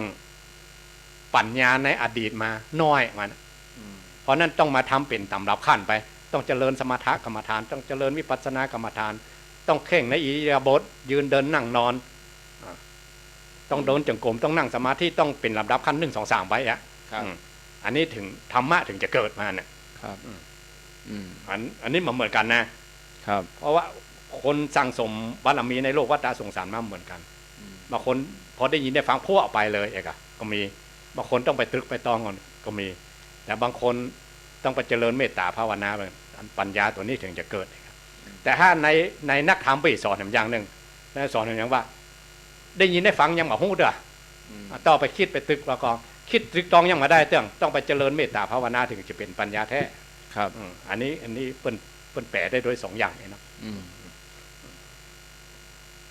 และปัญญาขั้นต้นเนี่ยคือปัญญาอย่างไงกันครับปัญญาอย่างสัมมาอาชีวะเลี้ยงชีพชอบเนี่ยชอบว่าหากินกำห่ำกำเฮียนเนาะครับถ้าคนมีปัญญายังบัดได้ห้ำได้เฮียนมาเนี่ยครับ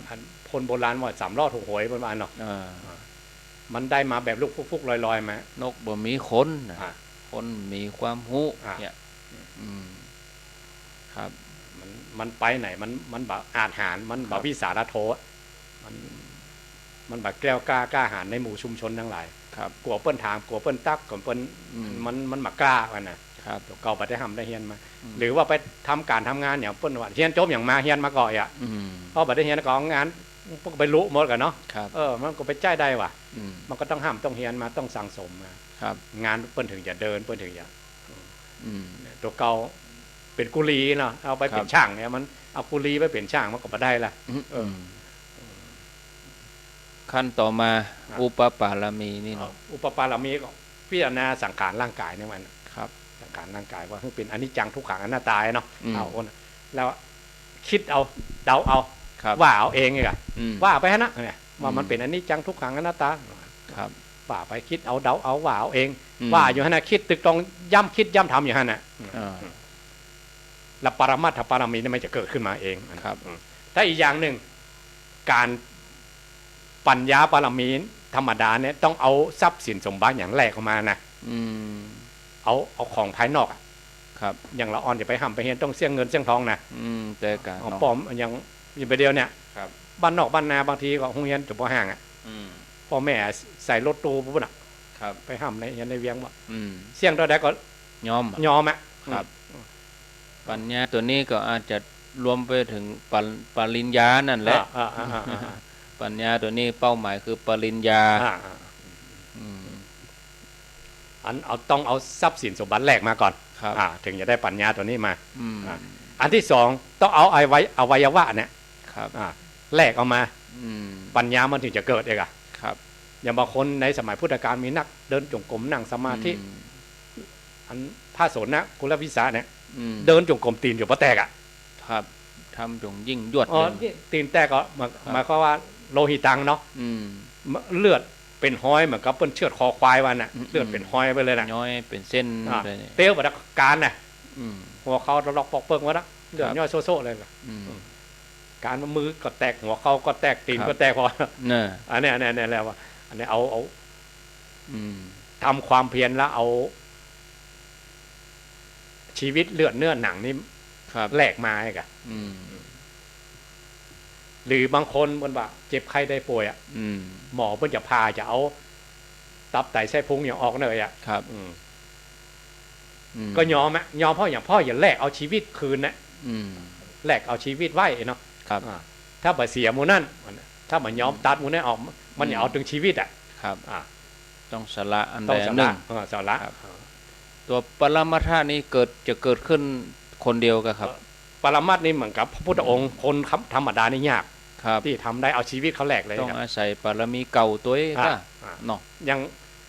ขันติวาทีดาบทเนี่ย ครับ เอาชีวิตฮื้อเลยเองอะ ม เพื่อแลกกับบารมีตัวเก่าเนี่ยบอกโคตรบอกเกียรติพระเจ้าอยู่หัวขันติ ครับ ขนาดไหนอะ อืม ใจเสมอน่ะ ครับ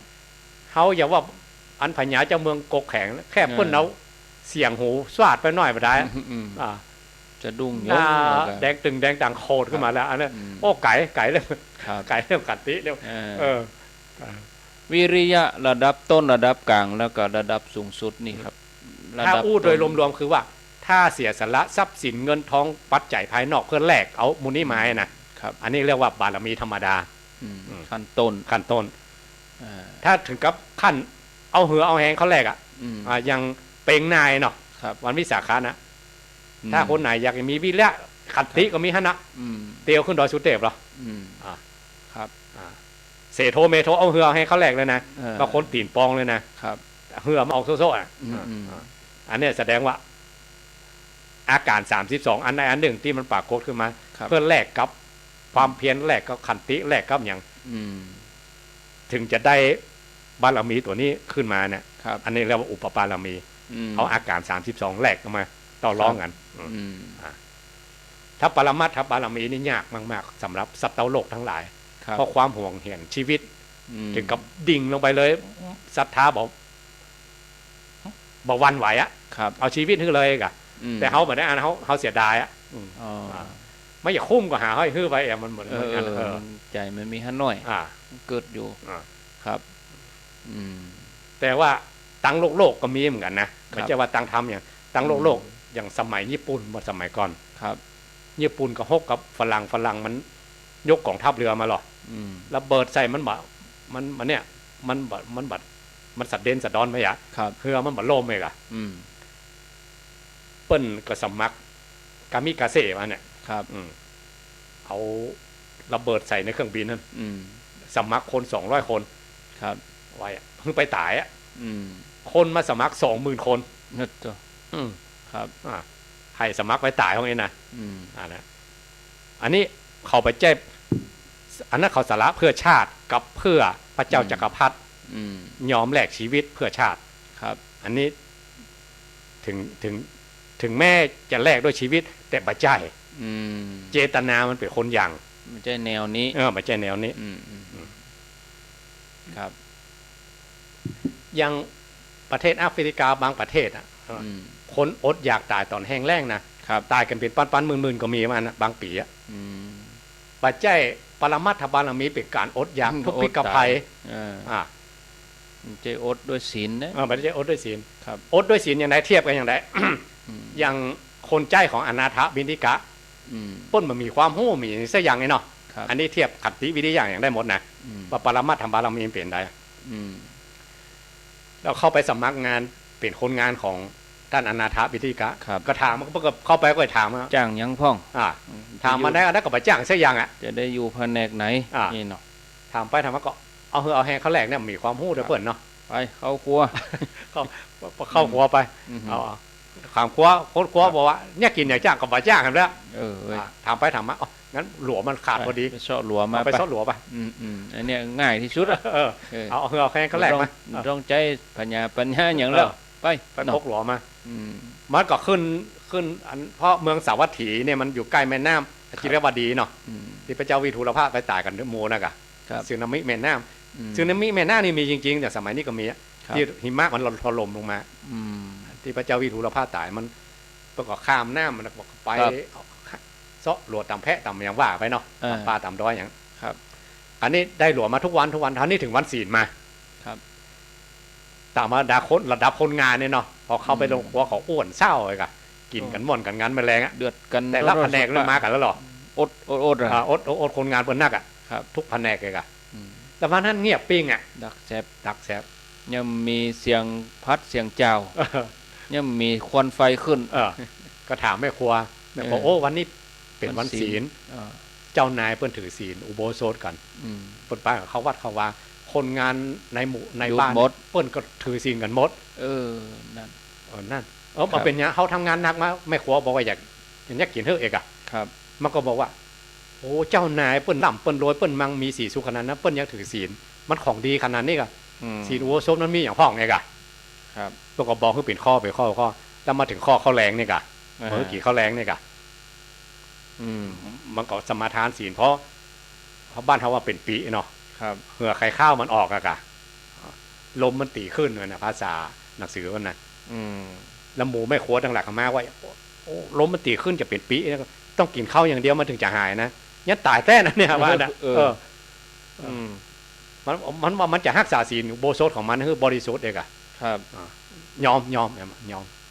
ก็ตายจริงๆว่านะเป็นปิ่นปีตายเลยลมมันตัวเก่าแบบเกยรักษาเนาะถ้าทำงานหนักมาเป็นคนแบกหลวงแบกพื้นมาทุกวันจู่ๆมากั้นข้าวแรงกำเดียวอย่างนี่มันตายแล้วมันจะมาตายจริงๆอันนี้เนี่ยเรียกว่าปรมัตถบารมีอันนี้พระมหาโมคคัลลานะเพิ่นมีหูทิพตาทิพเนาะเพิ่นเตียวเข้าไปในป่าไอ้กะไปหันวิมานใจโตมโหฬารสว่างสวัยครับก็ไปถามลูกเทวดาเนี่ยว่านี่ของไผเทวดานี่ขันไทยเป็นเจ้าของวิมานเนี่ยสว่างสวัยรัศมีสีแสงแจ้งเรื่องไงเนาะเทวดาก็มอบยองเข้ามากราบแต่บาทเนี่ยนะครับตีมพระมหาโมคคัลลานะกับผมเป็นเทวดาลูกเทวดาอยู่วิมานนี้ท่านสร้างบุญอย่างมาเนาะอ้ายวะก็พระมหาเถระจะได้ถามเถอะมันน้อยล่ำมีตนอื่นนั่นมีเทวดาตนอื่นนั่งยิ่งใหญ่กว่านี้ก็มีบอกมาเพื่อมาให้บอกนะนี่เนี่ยเพิ่นก็บอกเพิ่นเล่าความหลังฟังว่าเพิ่นได้เป็นคนใจเพิ่นถือศีลเกิงวันบำเพ็ญอย่างนี้ แล้วก็พระมหาโมคคัลลานะก็เอาความนี้ไปถามพระองค์ ครับ ว่าบำเพ็ญศีลเกิงวันเนี่ย ได้บุญขนาด ได้ นี้ บุญ เนาะ ขนาดนี้กัน ครับ พระองค์ก็ว่าเธอก็ไปหันมาแล้วเนาะ อืม ลูกเทวดาว่ามีฤทธานุภาพมีรัศมีสีแสงยิ่งใหญ่ปานใด ครับ ธรรมะของพระองค์อย่าประมาณมาเนี่ย อืม เทวดาได้ปรมัตถธรรมะเรามีคือเอาศีลตัวเก่าแลกมา ครับ แลกกับชีวิต อันนี้เทียบว่าปรมัตถ์คือเอาชีวิตเขาแลกข้อใดข้อหนึ่ง ครับ ทั้ง10 ข้อเนี่ย เจ้าว่าท่านยังที่เขาอันออกข่าวนะ ไปทำร้ายตัวเองไปโดดตึกน้ำใจกัน ไม่ใช่อันนั้นมี อันนี้เอาธรรมะเป็นที่ยืดหรอ ครับ แล้วก็เอาชีวิตตัวเก่าแลกมา ที่มันมีลัทธิมีความเชื่อบางอย่างเอาชีวิตเขาแลกเลยอ่ะ ไม่ใช่คนละอย่างกันเนอะอย่าไปเข้าใจผิดนะ ค่าตัวเก่าปูจา มาได้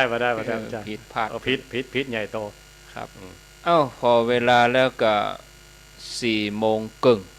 ก็หันว่าปอสมควรเวลาเปิดโอกาสให้ปอออกไม่ออกศรัทธาญาติโยมท่านสาธุชนที่รับฟังอยู่ได้โทรเข้ามาแลกเปลี่ยนเฮียนฮู้อูจาสนทนาแจ้งผลการรับฟังให้กำลังใจถามปัญหาก็ขอเจริญปอนโทรเข้ามาร่วมรายการกันได้เนอะที่หมายเลข0998366322อ้าวอยู่ที่ไหนตั้งใดอยู่ไกลอยู่ใกล้แห่งหนตำบลใดก็ขอเจริญพรได้โทรศัพท์เข้ามาสนทนาโทรเข้ามาแจ้งผลการรับฟังก็ได้นะชัดเจนฟังแล้วเป็นจะได้แจ้งพิกัดตัวว่าฟังจากพื้นที่ไหนตำบลใดอำเภอหยังอีนะก็จะได้รู้ข้อมูลเจ้าหน้าที่ฝ่ายเทคนิคเปิ้นก็จะได้บันทึกข้อมูลไว้ว่ารับฟังจากสถานีนี้คลื่นนี้นะสายแรกเข้ามาแล้วรับสายก่อนจะเริญปอนกราบนมัสการพระอาจารย์ทั้งสองท่านเจ้าค่ะโทรจากที่ไหนน้องเปียกโทรจากสระบุรีเจ้าค่ะโยมเปียกว่าจะได้โยมเปียกก็วันนี้ก็ได้ฟังธรรมมีโอกาสได้ฟังธรรมเจ้าค่ะก็ฟังแต่ก็ปฏิบัติต่อเจ้าค่ะแต่อย่างที่ตุลุงพระอาจารย์นิวัฒน์เจ้าค่ะได้เคยบอกว่าฟังไปไม่แน่เราอาจจะปิ้งคำไหนคำหนึ่งที่ครูอาจารย์ท่านได้พูดก็เป็นอย่างนั้นเจ้าค่ะก็นั่งฟังไปก็บางอันก็จับใจความได้อันนึงก็จับใจความไม่ได้อยู่มันก็ปิ้งท่าสี่ที่ตุลุงพูดถึงท่าสี่ในจักรวาลโอ้มันเป็นไปตามที่ตุลุงพูดนะเจ้าค่ะโอ้มันปิติแล้วมันเห็นแบบโอ้โหสังสารวัฏมันไม่มีอะไรเลยเนี่ยมันมีแต่เป็นธาตุมันมีความก็ว่าเป็นตัวตนอะไรเลยมันเป็นแต่ธาตุนี้เจ้าค่ะแค่ข้อความคำเดียวมันทำให้เราปัญญาเราเปิดมองอะไรก็เห็นไปตามธรรมหมดเลยน้องสาวอนุโมทนาบุญกว่าอาจารย์นะคะสาธุอนุโมทนาสระบุรีสายที่2เจริญพรไว้สักการะท่านอาจารย์ทั้งสองป่อบุญธรรมบ้านปุ่งหนองเลี้ยงปกป้องนะครับฟังจากที่ไหนนี่จากโทรศัพท์ครับฟังโทรศัพท์ก็ได้ชัดดีเนาะครับชัดดีครับอนุโมทนาบุญเนอครับป่อบุญธรรมโป่งหนองเวียงป่าเป้าเปิ้นฟังทางโทรศัพท์ทางอินเทอร์เน็ตทางออนไลน์ก็ขอบคุณที่ยังให้ความสนใจขนาดว่าสถานีบ่ได้รับฟังในช่วงเวลานี้ญาติโยมก็เสาะแสวงหาเสาะกันจนปะเนาะ0998366322สายต่อไปจะเริญปอนกับใบสาท่านพระครู20เจ้าโทรจากไหน แม่สีกูลจัดชุระบ้านหนองล่องตำบลบ้านเป้าอำเภอเมียงจังหวัดลำปางเจ้า ลำปาง ปางสถานีบุญยวาด บุญ เจ้า ญาวาสโมทนาบุญเนอะ จัดเย็นดีเจ้า สาธุ กับ แม่ศรีกุลสายต่อไปเจริญพร ทศกัณฐ์เจ้า ทศจาก เป็นสอง ที่ เจ้า ไหน แม่บัวอำเภอเทิงเจ้า อำเภอเทิง แม่บัวส่งข้อความเสียงไปถามปัญหาครับทำสกู โทษถามเลยเดี๋ยวนี้เลยถามเดี๋ยวนี้เลย พอดีว่านี่สองคนผัวเมียเนาะคนหนึ่งเป็นไปวัดยังไงกองว่าผมกินลิ้นตามอย่างนี้ไงที่ว่าขันตีสันติเนี่ยนะแล้วก็ขอจะเป็นคนขี้เหล้าเนาะค่ะแต่เมาเหล้ามาเป็นกับมาซีเนี้ยเป็นลำเนี้ยเป็นกับโอ้ยทนหอเป็นกับพยายามเสียมนต์ไปวัดไปหนึ่งไปบ้านไปหนึ่งเป็นวันอีนะแต่มันผลการของมันเป็นไปได้เจ้าเป็นกับว่าเขาขมาได้ไหมแม่ถามว่า เจ้า แม่จะถามว่า ขันตีเนี่ยเราขอเป็นคนเอาเวลาเราไปลงที่สวรรค์อีไหนแล้วกันเนี้ยเป็นคนว่าคนวานที่สิ่งสิ่งเพเพื่อเป็นแค่เมตตาอย่างนี้ไปหัวหัวจนมันจะได้รู้เจ้าอีไหนข้อเดียวเนาะ การเข้ากับแค่เมตตาที่เป็นข้อเดียวเนาะแม่เนาะโมทนาสาธุ0998366322อ้าวมีเข้ามาสนทนาอุจจาถามปัญหาแจ้งผลการรับฟังก็ได้0998366322อ้าวรับสายจะเริญปอนไหว้ชาเจ้าโทษจากที่ไหนโทษจากบ้านนาโบวตำบลเมียงยาวอำเภอห้างชัดจังหวัดลำปางเจ้าห้างชัดลำปางเจ้าฟังขึ้นบุญญาวาสนี่เนาะเราวัดเชนดีแม่ฟังมาเมินล่ะก้าฟังทุกวันทุกตนทุกองค์เจ้าสายใบค่ำเนาะวังบะจันเปิ่นบะได้เนาะโทมจันก้าฟังนี่หาจันอยู่ฟังทั้งเข้ารายการแหละเนาะน่ะอยู่ดีมีสุขอยู่ดีมีสุขเนอโมทนาเจริญปอนเจริญปอนโทษจากไหนติดแล้วเจ้าตาดูเจ้าอันโทรมาจากลำปางเจ้าบ้านแพะดอนตันแม่ชื่อแม่ซุกแม่ซุกบ้านแพะดอนตันอำเภอเมียงเฮาเด้อเมียงนี่จังหวัดลำปางเจ้าฟังบุญญาวาสเนาะเจ้าฟังบุญญาวาสเจ้าแม่ฟังมาเมินแล้วกะไหลมาจับก็ว่าจะได้แม่ทักมาเมินเราจะแบบว่าแม่โทรมันโทรแบบใครคิดแต่ทันเจ้าในทั้งทุกวันเจ้าขอบคุณวันพันจนถึงคืนอนุโมทนาสาธุเด้อสาธุอันนี้แม่สุขอยู่แพะดอนตันเจริญปอนสายต่อไปฮับเฮซิบสายเนาะเจ้าทุลุงโทษจากไหนฟังอยู่ชวนห้องน้ำคำหลวงสับปะตองเจ้ามาคำหลวงนี่มันได้บ้านห้องน้ำกะบ้านห้องน้ำกะห้องน้ำอันปิดวิทยุก่อนกะปิดวิทยุก่อนเจอหยังเจอไม่แก้วคำเจ้าแม่แก้วอายุตัวใดแม่แก้วโอ้79อย่าย่าง80แล้วเจ้าย่าง80ล่ะเจ้าฟังตลอดเนาะฟังตนคงถามปัญหาก็เอาก่อน2 โมง 3 โมง3 โมงก็มาแล้วเจ้ามีคำถามก็มีปัญหาจะถามก็อย่างเจ้ามีอย่างกะโอ้แบบดีเจ้าโอ้เข้าใจผู้ก็ฟังทันเด้อ ผู้ก็ฟังแถม เจ้า อยู่ เจ้า ดีมีสุข เจ้า อ้าวแฮม3 สายแฮม3 ท่านแล้วก็เดี๋ยวจะยกหูสนทนาอูกับท่านพระครูกันเนาะ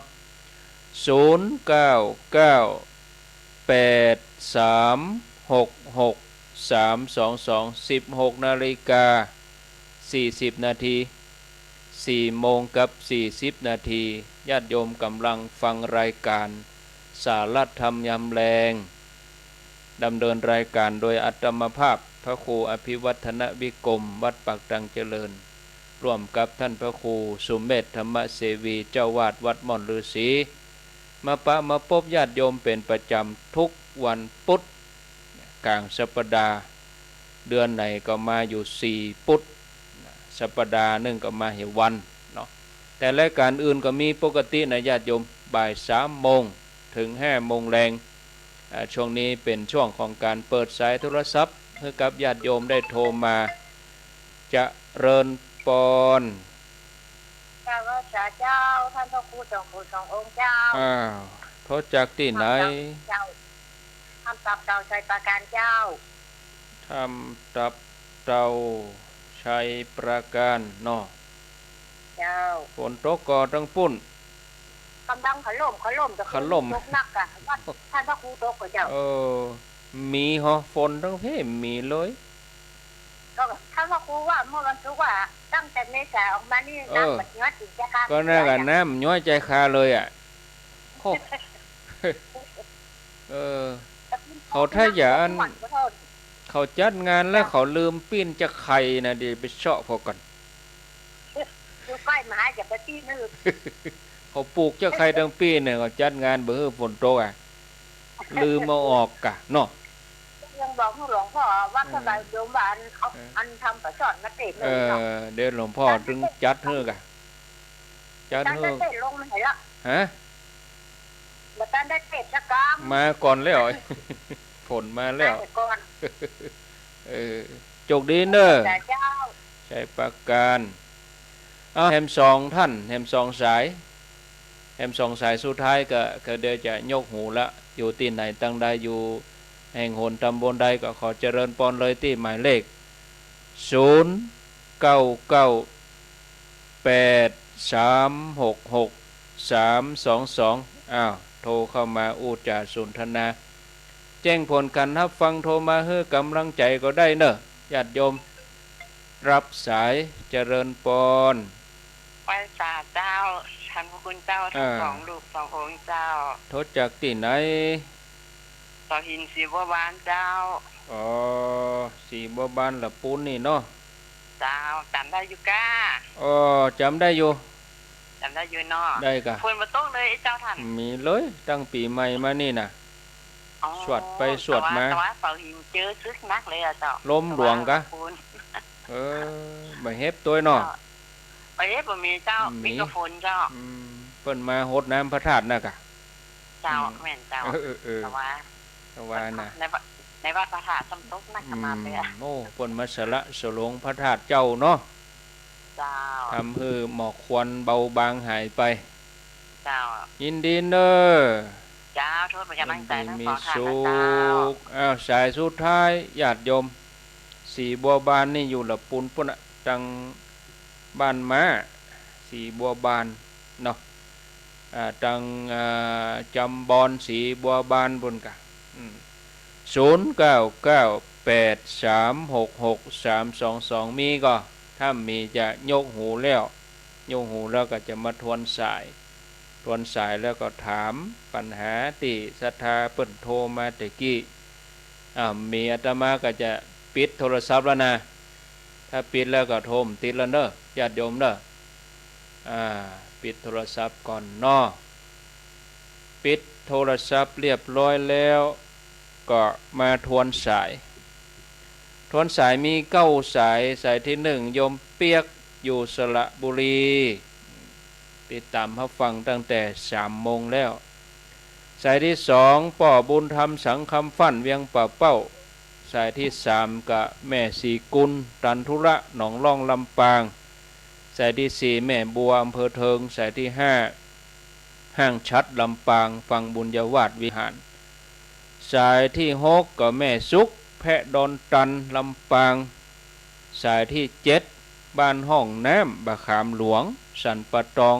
แม่แก้วอายุ79แล้วสายที่8ทำตับเตาชัยประการสายที่9สีบัวบานละปูนก็อนุโมทนาถึง9ท่านก็เป็นจะว่าคำถามก็แม่นจะเป็นประโยคบอกเล่าก็ใจเนาะที่แม่บัวถามว่าครอบครัว2สามีภรรยาสามีก็ไปกินเหล้านักน้อยภรรยานี่ก็จะมีความอดทนถามว่าภรรยาเป็นคนไปวัดไปวาสามีอยู่บ้านภรรยาก็ไปวัดไปวานี่จะแผ่บุญแผ่กุศลให้กันได้ก่อทำบุญนี่ก็เกิดถึงถึงความอดทนความอดทนอยู่กับผัวขี้เหล้านี่ขั้นอย่างปรมัตถะกะท่านพระครูว่าขั้นอย่างขั้นขันติก็ว่าขันแตกเอาเกวัดว่า เขาวันไหวก็ไอ้กันเนาะครับถ้าเหมือนเขาความตุกมาใส่แล้วมันเหมือนจะอดชักกรรมครับเป็นธรรมะคมอยู่ฮั่นเองอะอดนี้อดด้วยสติปัญญาหรอกครับบ่ายินดียินไล่เหมือนกับแผ่นดินนะนี่เอากรรมเทียบของพระองค์ว่ามันก็แผ่นดินนะครับใครจะใส่ของหอมของเหม็นเข้าไปใครจะบุบจะตีในแผ่นดินก็ประวันไหวอันนี้เหมือนกันพอจะขี้เหล้าเมายาลาบใจเขาวันไหวครับมีพลอยตุกก็เข้าไปตัวทำหน้าที่ภรรยาก็ทำหน้าที่ไปทำไปทำหน้าที่ภายในครอบครัวอดอยู่กันได้มาเท่าใดเนาะโอ้โหเนาะบางคนอดอยู่ได้เพราะลูกว่าอันนั้นอดเพราะลูกมีหลานน้อยมาแถมอดเพราะหลานถ้าแบบเปื้อนลูกเนอะศูนย์เนอนี่ต้องฟังนิทานตุลุงทองก็มันต้องเอาน้ำมนต์กับตุลุงกะตุลุงเอาน้ำมนต์น่ะก็อดนั่นแหละตุลุงเพิ่นสอนเรื่องอดน่ะเนาะตุลุงทองเพิ่นสอนเรื่องอดบ่เฮือไปตอบโต้บ่เฮือไปโต้แย้งอย่างแหละถึงวันนี่มานี่แพร่ใส่วันนี้อย่ามาดักปิงแปลว่าได้น้ำมนต์กับตุลุงว่าห้ามเอาออกถ้าเอาพอออกนี่เคี้ยวลมหมดกลัวเคี้ยวลมก็เลยอมน้ำมนต์ไว้บัดเถียงไปยั้งก็เลยยั้งไปคนเดียวอย่างนี้อันนี้ก็อดทนอย่างหนึ่งเนาะแล้วก็การที่ภรรยาอยู่บ้านสามีอยู่บ้านภรรยาไปวัดนี่จะได้บุญเฮือกันได้วะข้าเอาบุญมาเฮือสูแล้วเนอะบุญตัวนี้ต้องอนุโมทนาด้วยกันนะครับเพราะครอบครัวผัวเมียนี่พูดว่าเหมือนกับคนเดียวกันนะทรัพย์สินสมบัติก็หามาได้ด้วยกันเนี่ยครับคนใดคนหนึ่งไปยกจ่ายเตตานเนี่ยมันต้องศรัทธาเสมอกันครับถ้ามันมาศรัทธาเสมอกันคนหนึ่งจะกินจะตานคนหนึ่งมาหันตัวนะได้ครับศีลเสมอศรัทธาเสมอมันจะพิษจะเถียงกันครับเมื่อศรัทธาบ่เสมอกันเนี่ยบ่อนุโมทนาด้วยกันคนไหนไปวัดคนนั้นก็ได้บุญไปละจะมาบอกกับมันก็เพราะวันน้ำโหดหัวต่อวันครับโหดภาชนะที่คว่ำภาชนะมันหับมาได้มันมาหับครับโหดก็เลยไปอย่าเองครับถ้าคนจะได้บุญอนุโมทนาด้วยกันไปวัดมาเนอะอนุโมทนาบุญด้วยกันเนอะไปกินไปตานฮับอันนั้นฮับอันนี้มาแปลงนั่นแปลงนี่มาบุญตัวนี้เพราะอนุโมทนาภายในครอบครัวได้ด้วยกันทั้งหมด